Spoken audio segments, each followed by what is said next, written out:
What is up, YouTube, and welcome to this Book of Boba Fett episode 4 breakdown and review. This is an off-the-cuff video, unscripted, as sadly I do not have time to make a full deep dive, full Easter egg video. But if you want that, I'd recommend checking out Heavy Spoilers on YouTube, as he makes the best ones in the game. So this episode pretty much started off in the back to tank once again. I was hoping we'd see one of the guards in the tank and we see him have a flashback. But we see in the past Boba trying to get his ship back.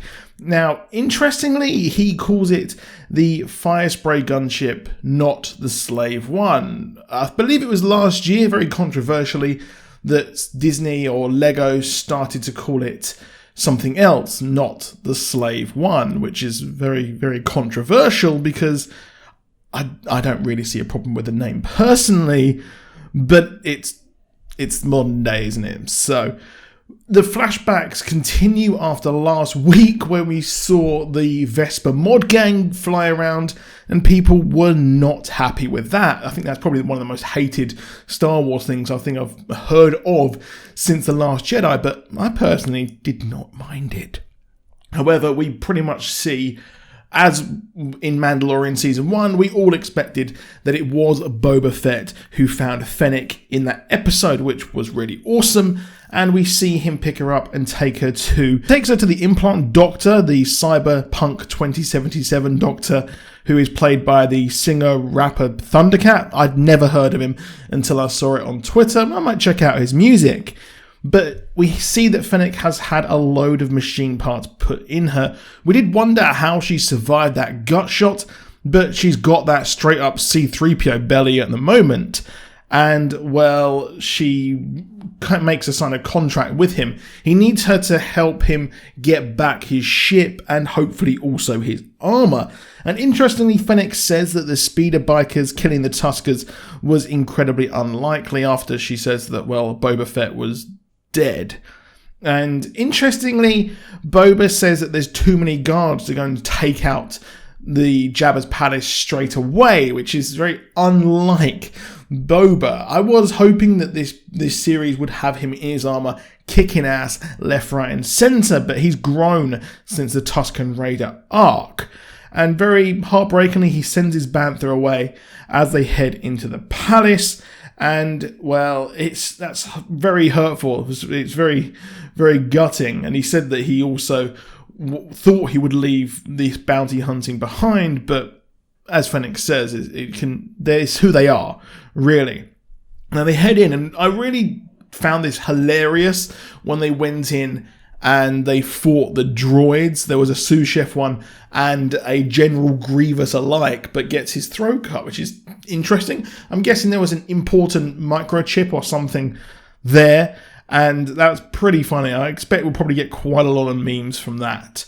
Now they escape, and, well, I really did like this action scene. It was really, really cool. It did remind me of that scene when the Millennium Falcon was trying to escape, which was pretty neat nonetheless, but I'm not sure. The Slave One does look really, really battered there, so I'm hoping that they kind of be able to do it up and make it look a bit nice. He says he's going to do the repairs himself. I was expecting the repairwoman we saw in the Mandalorian show, but no, that did not happen. And, well, they head to the Sarlacc pit, and, well, he wants his armor back. Of course, we know that it is taken by someone else, and we saw that over in the Mandalorian show, and we know how he got it back. So we know exactly how he got that back, of course, from the Djinn there. And I thought that was a neat little touch that we see him to go and get it, but it's gone as he heads into the Sarlussi to get that armor. However, we have the seismic charge drop and explode, which looked stunning. And honestly, that sound when that seismic thing does pop, it is unreal. It's like one of the best sound effects I think in sci-fi, to be honest. But I really like that, and I really like the connection that him and Fennec did. I'm not sure how he knew that she was the one to help him instantly, hence spending loads of coin, but I expect that maybe he was following the events of that episode. I think it was the Gunslinger episode off the top of my head, where they went, where she was like double-crossed or kind of captured and killed, but she survived. So I expect he was following the events of that. Would have been nice if we saw that episode from his perspective, to be honest, but hey, we can't always get what we actually want. So we see him actually get out of the back to tank, after this. So we know he gets his armor, of course, and he is fully healed, which means that there are going to be no more flashbacks, I expect, because he goes in there and there's no more flashbacks. However, Fennec did ask, how are the scars on the inside? And he says, well, they're not healed yet. So that's going to be a curious one because, well, we might get some more flashbacks. But we did see him also kick the ass out of the speeder bike gang, which his face said it all. When just before he came out of the back tank, we saw that, which I really, really liked. It looked absolutely amazing seeing these people get absolutely wrecked.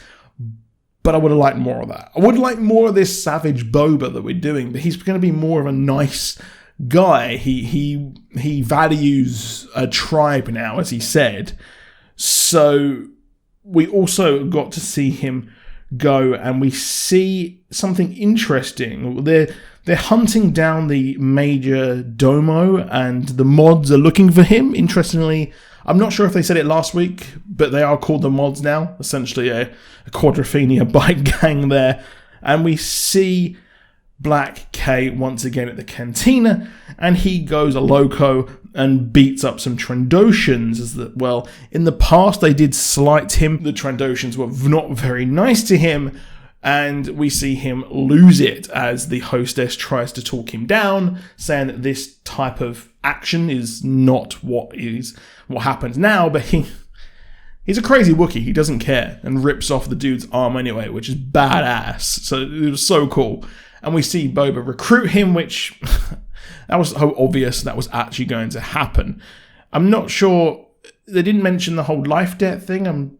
So it's going to be a curious one. But he is a loyal dude, Black K. So it's going to be fun to watch that happen.